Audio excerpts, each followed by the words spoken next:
welcome to a new episode of our program On the Hot Seat. Today we have an exclusive interview with a very special guest who's going to give us an overview of what's exactly happening in the Middle East today, all the way ranging from the situation in Syria to the peace process and the Israeli-Palestinian conflict. We are very much delighted to have joining us Mr. Ambassador Mohammed Anis.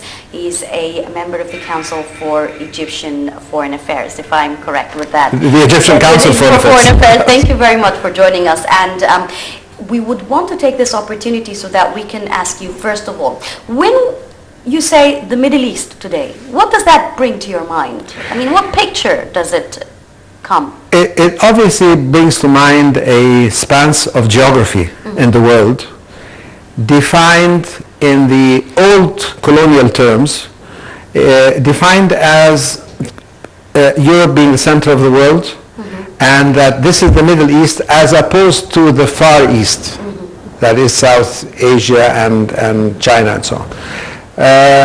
Now, the Middle East is also seen by many experts as a distinct region from what we call the Arab world. That the Middle East includes many non-Arab countries, Iran, Turkey, Israel, sometimes even Cyprus. But you know, I mean, we have a challenge to think about how we see this region into the future, how we can formulate ideas to include all of the countries of the Middle East. The U.S. administrations, particularly in the last 10, 20 years, have been looking at what's called the wider Middle East. That's the expanse from Morocco all the way to Pakistan, really the wider Islamic kind of world. That is really not a concept that has been accepted, and it's been very difficult to work with this operationally. I think we need to formulate a concept of dealing with the expanse around the concept of the Arab world as an area for integration, but an open Arab world that is capable of creating relations with the non-Arab countries in the region. But today, with all the Arab Springs and the revolutions and the civil wars, the breakup of what used to be an entire state in the Middle East, it seems to be that the map is changing. How do you view that? Definitely. This is why many people have written about a new Middle East. And yes, the map is changing because there is a lot of conflict. There are a lot of states that are crumbling. There are failed states. There are prolonged conflicts that don't have mechanisms for either managing them, containing them, or resolving them. So it is a very challenging region to work with. And this has led many of the countries around the region developing policies towards the Middle East to talk about the concept of stabilization. That it's important first to stabilize the region before we can deal with the issues of progress, whether it be economic, political, or otherwise. And I think the Arab world needs to work around these concepts as well. How to freeze the conflicts, so there is to reduce and reverse the trend for the massive human suffering. Yes. When we talk about these conflicts, it has to be this discussion has to be translated into images of millions and millions of refugees and displaced people, mostly women and children who are paying the price for these conflicts. So how to reverse this picture is a big challenge. Yes, I'm glad you mentioned stability, because from here I want to take this opportunity to speak about the Israeli-Palestinian conflict, or the peace process, which has been stalled for a very long time period. And it also coincides with the current visit of Palestinian President Mahmoud Abbas to Egypt, and again Egypt's continuous efforts in sort of reviving the peace process and reaching to some sort of stability for both sides. How do you view this visit, the importance of it, and where do you see the peace process today? Many thinkers on the Arab side have been saying that the Middle East conflict is a central one. It should not be ignored, that it had ramifications that impinge or create a spillover into other conflicts in the region. There has been another view that the conflicts in the region have very little to do with the Arab-Israeli conflict, that they have been given more priority, that they're more intensive, there is more human suffering, so let's deal with those and forget about the Arab-Israeli conflict for the time being. I think what Egypt has been thinking is that the Arab-Israeli conflict is so dangerous because it is very combustible and it has a capacity to spill over and explode periodically. That because of the situation in the West Bank,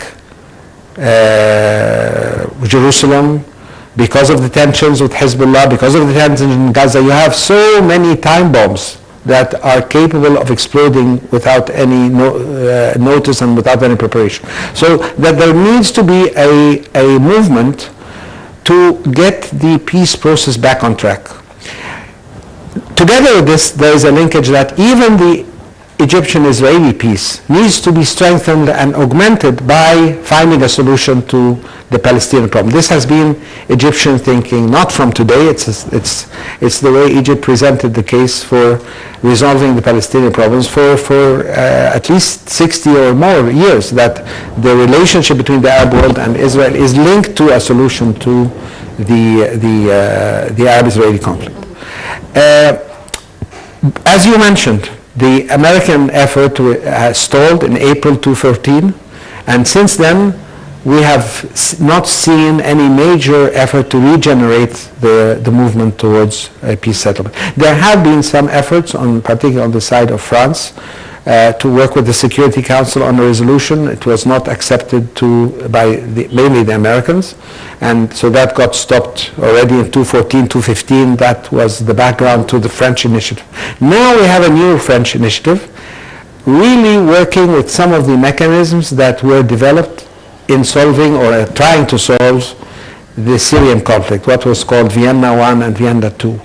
That you can bring a group of countries together, exclude the direct parties to the conflict in the early stages, bring a group of countries together, let them agree on a mechanism and a parameter for a solution, and then open the door for a larger conference. So this two-tier approach or two-stage approach is what the French have been trying to do, and now in early June this will convene at least in its first phase. Egypt has been trying to augment this by saying there is a need for two other tracks. One is an inter-Palestinian track, that the Palestinians need to get together, both Fatah and Hamas, and resolve their conflicts so they are able to present a common front in the negotiation process. Egypt has offered its good office in this. There are other Arab parties that have also been involved historically in the attempts to reconcile the Palestinians. Saudi Arabia as well was among them. And Qatar, yes. more than Saudi perhaps. Now at the same time, there is the idea of creating a dynamic of a direct discussion between Israel and the Palestinians in preparation or in parallel, if you will, to the French process. And the idea is that Egypt, because it has a good functioning relationship with both sides, it can play a role, and it is willing to play this role, which means investment of time and effort and diplomacy to make that.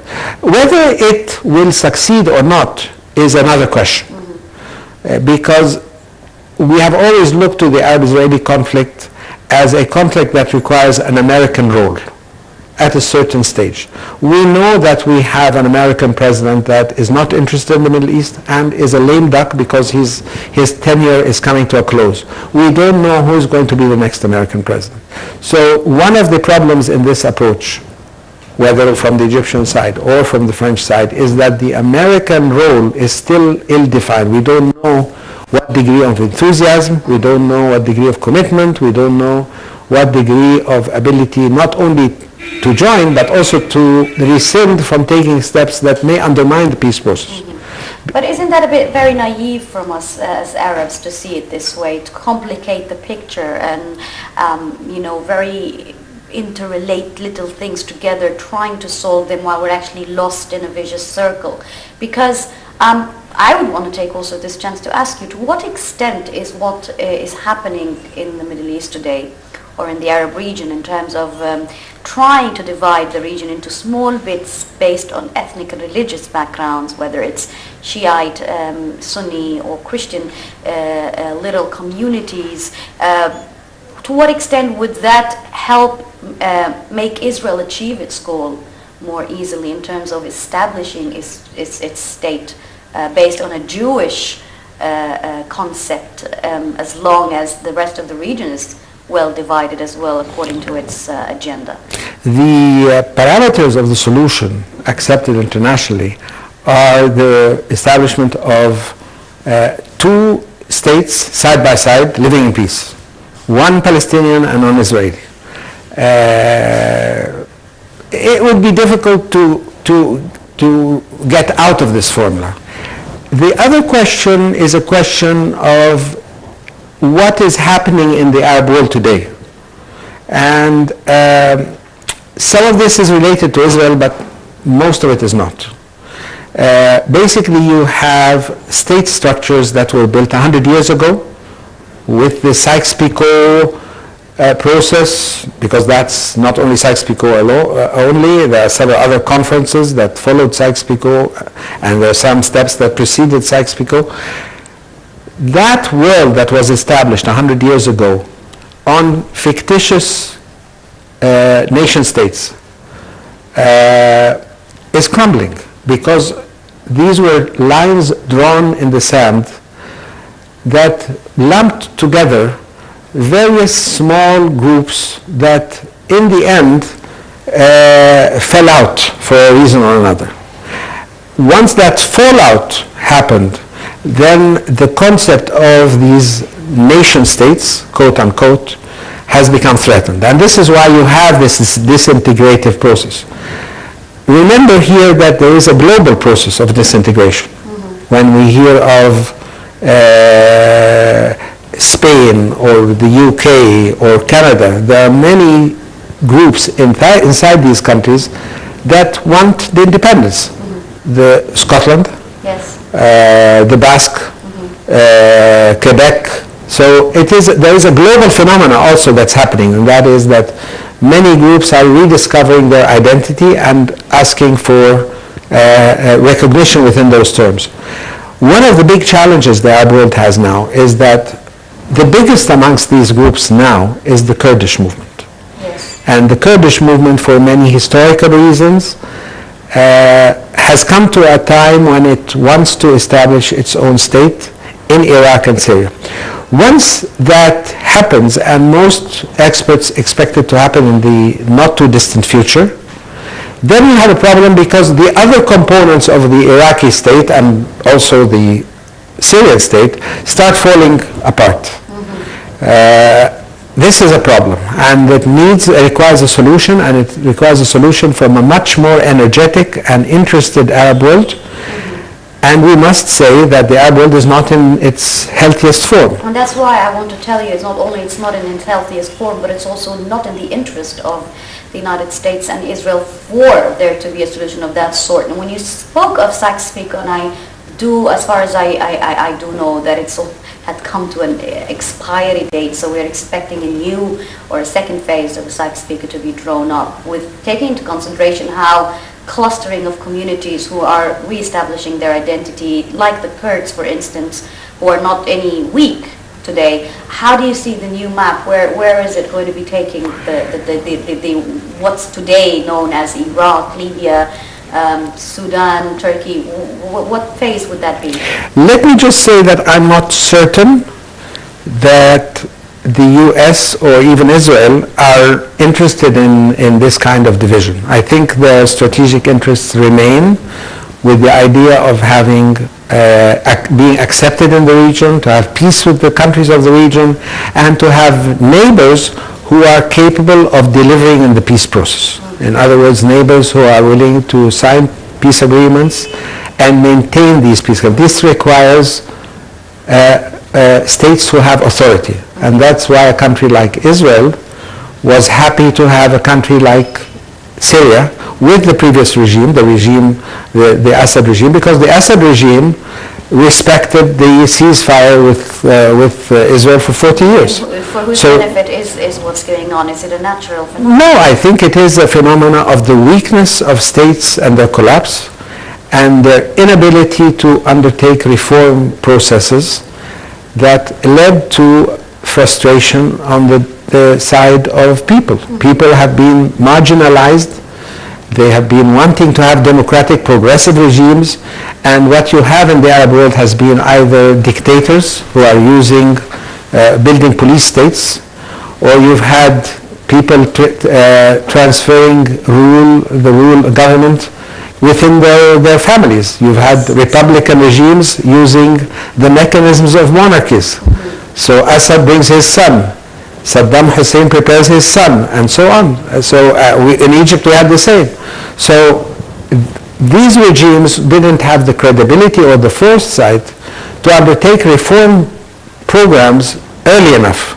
And as a result of this, when the waves of discontent came, they were unable to contain them. These old tools that they used of repression were no longer suitable for dealing with the phenomena of mass discontent. And people are not ready as well for this democratic change as well. Well, people are aspiring to a better way of life in an era when communication has made people aware of what's happening around them in the world. In the world today, there are models that people see providing space for discussion, space for good education, space for good health services, space for feeling Although that... it's not fairly distributed among populations. No, I'm saying around the world today, there are models of good progress achieved, yes. of reform processes, We look up to them. of transformation.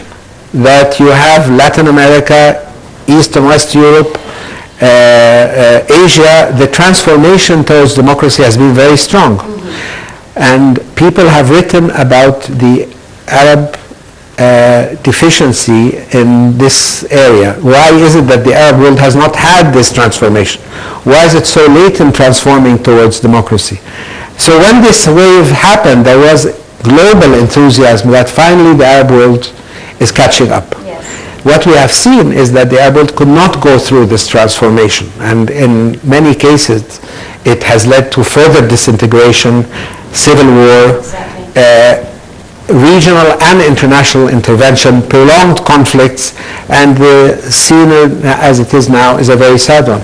Absolutely, and that's, it's interesting how you also mentioned Syria, because not only has the peace process been stalled for a while, but even the Syria conflict has not reached to any progress so far, although there are a lot of efforts by different countries in the Geneva talks and many initiatives, and yet they have not managed to bring the opposition and the government to sit together. And on the contrary, it is a priorly demand that the Assad regime leaves before any means of negotiations. How do you evaluate the current status in Syria, of course taking into consideration the worst humanitarian crisis in history that is happening in Syria today? I think people, when the uprising started in Syria in March 2011, people expected a very rapid collapse of the regime of Bashar al-Assad because they were thinking of the models of what happened in Tunisia, in Egypt, and later on with what happened in Libya. In fact, there are some experts who felt from the very beginning that Syria will not be a replay of these stories, that the Syrian regime had stronger roots, it had a stronger base, that it had stronger regional allies that would fight with it, and it had very strong international backing from the Russians militarily. Yeah, to interrupt you, when you say a stronger base, are you talking about the fact that the Alawites of the army are all, they have this bond and loyalty towards, the family tree, if I may say, or the relationship with Assad himself? Is that? No, I would go beyond that. I would say that there was a political party, even if it is a dominant political party, to the extent that you may say it's a single party system, but it was a functioning party. Okay. You had something like that in Egypt, but it was not a functioning Yes. party. That's a big difference. This is a party that has a strong history, it has a strong ideology, it has a strong administrative system of governance, of distributing information, of mobilizing, of rewarding its members. So you had a core there that had been there for many, many years. Yes. Remember when Egypt and Syria were one countries, the Ba'ath was a main party to this, both the union and the disintegration of the union. So that party, at least from the 1950s, was very, very active. Now that you didn't have in the case of Egypt, for example. So I thought that those predictions of an early collapse of the regime were optimistic. What you have seen since then is that you have seen a very bitter regional conflict because the parties to the conflict felt each that the stakes are very high. The supporters of the Syrian regime felt that they would not, they were not willing to suffer a withdrawal, a defeat in Syria. So they were willing to go very far in terms of defending the Syrian regime, including by providing direct military support. And the Russians at the same time felt the same, that for them in their global view of things and in terms of their own interest, because the Islamic mass inside Russia is very close to the Middle East, they were interested in stopping what they saw as an expansion of the Islamic or extreme Islam. So because of that, the fight has been a very, very bitter one. And at a point, the conflict started to have problems because the spillover effect was very big. When you look at the number of refugees coming to Europe, so the Europeans came to a point a crisis when they felt they have to deal with the problem at the source. The clash between the Russians and the Turks made it very, very sensitive because Turkey in the end is a member of NATO. So the risk of having a direct clash between Russia and NATO is a very, very big one. Neither side would be able to sustain a defeat. So it can have very serious repercussions. And at that point, when the crisis reached that point, we saw the Russians and the Americans getting together and trying to establish some mechanisms for a political process. Now the political process, we know also, is a very lengthy one. It's not going to be an easy affair where people sit together for a couple of times and they reach and write an agreement very quickly. We knew that it would be a long-lasting process with frequent breakdowns, and I think that we've already seen this, that there are breakdowns, there are withdrawals from the negotiations start and stop and so on. So it will not be easy to reach a solution, but at least you have a political process that's in place. You have some effort to strengthen the humanitarian aspects of the relief to civilians. You have some mechanisms to deal with the refugee process. All of this is unsatisfactory. All of them are fraught with difficulties and may eventually collapse. But that's the reality of dealing with a live conflict. Now, when the story first broke down in Syria, and as you said, people did not expect Syria to fall very easily. A lot of parties are involved because it is complicated in Syria. Yet, when Al-Nusra Front started emerging, it took a different turn. And then when Daesh fell into the equation, it took a different turn. Although it has become very clear now who's supporting Al-Nusra Front and in whose benefit is Daesh to stay in Syria is benefiting as well. So what can you tell me about these two in particular, Daesh and Al-Nusra Front? Well, these are two parties which represent the extremist Islamist movements. There are other Islamic movements battling in Syria in particular. These two parties are the parties that are listed as terrorist groups by the international community, and thus they are removed from the ceasefire mechanism. So the idea is that the ceasefire would take place and the negotiations would take place with certain accepted parties, while the war against the Islamic extremists, but particularly Muslim. I'm sorry to interrupt you here, Mr. Ambassador, but isn't that a bit lame? Because bit everybody sorry? knows who's supporting and financing al-Nusra Front. And everybody knows who's supporting and financing Daesh. So what kind of ceasefire are they talking about if it does not include the main people who are in cause or the main countries who are quarreling with each other through Syria?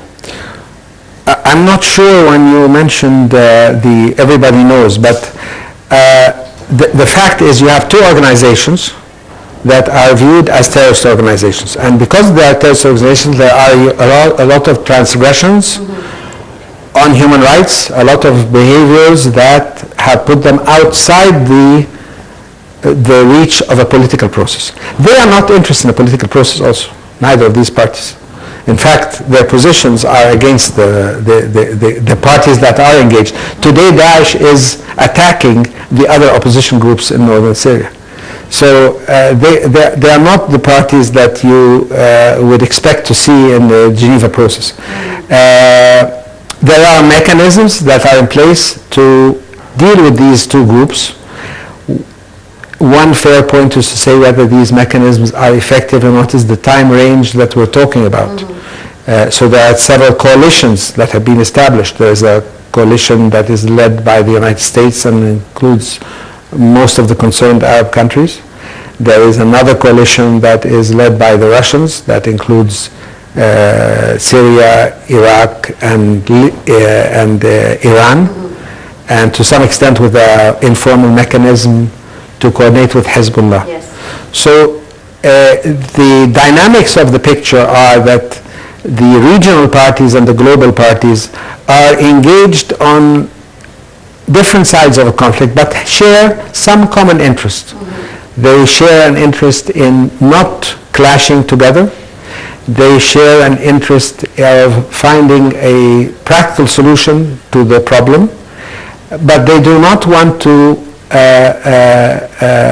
rescind or downgrade their own interest in the region. Yes. In other words, for the United States, it wants to maintain its relations with its allies in the region and wants to contain the role of Iran in particular, and Russia also, while the many of the Arab countries supporting the groups that are fighting against Bashar also have interests in containing Iran, and some of them also are interested in Hezbollah. So it's a complex picture, but there is a need in the end to transform the way this conflict is waged. It's waged now militarily. It's waged now in a manner that is affecting civilians primarily. It's waged now with a obvious result that you can see that it's very difficult that either side will achieve a complete military victory on the other side. Yes. It's not realistic for either side to think of that. And finally, Mr. Ambassador, what can you tell us about the role that Egypt is playing today concerning the Syrian crisis in particular? Egypt's role in Syria changed over the last 5 years. So there was a phase after 2011 when Egypt was taking a wait-and-see position, not wanting to be too closely involved. There was a second phase with the Muslim Brothers when Egypt took a position which was very much in favor of the uprising, severing diplomatic relations with the regime in Damascus. And then after 2013, Egypt started looking really at ways of practically moving the Syrian conflict towards a solution by trying to bring the Syrian opposition together, hosting 2 meetings for the Syrian opposition, engaging the global parties and engaging regional parties by taking a position, refusing external intervention in the Syrian situation, despite this being contrary to the position of Saudi Arabia. Yes. So Egypt was trying to find this independent space to move. However, I have been calling for a more energetic role by Egypt because Egypt's interests are closely linked to stability in the region. You can't talk about economic development and investment in Egypt if the region remains in turmoil. You can't talk about tourism if the whole region remains on fire. So you have an interest in stabilizing the region around you, and that requires a different set of tools. Yes. You need to have relations with all of the countries in the region, including the Iranians. You need to have a much deeper dialogue with your allies, particularly Saudis. You need to have ideas that come to the table in how to move this process forward. It's a difficult process, but I think Egypt needs to be more engaged. Yeah. Well, on this note, we'd like to thank you very much, Mr. Ambassador Mohammed Anis, the member of the Egyptian Council for Foreign Affairs. Thank you very much for joining us and for your important piece of information that you've added to this interview. And that brings us also to the end of our episode of On the Hot Seat. Thank you very much for watching.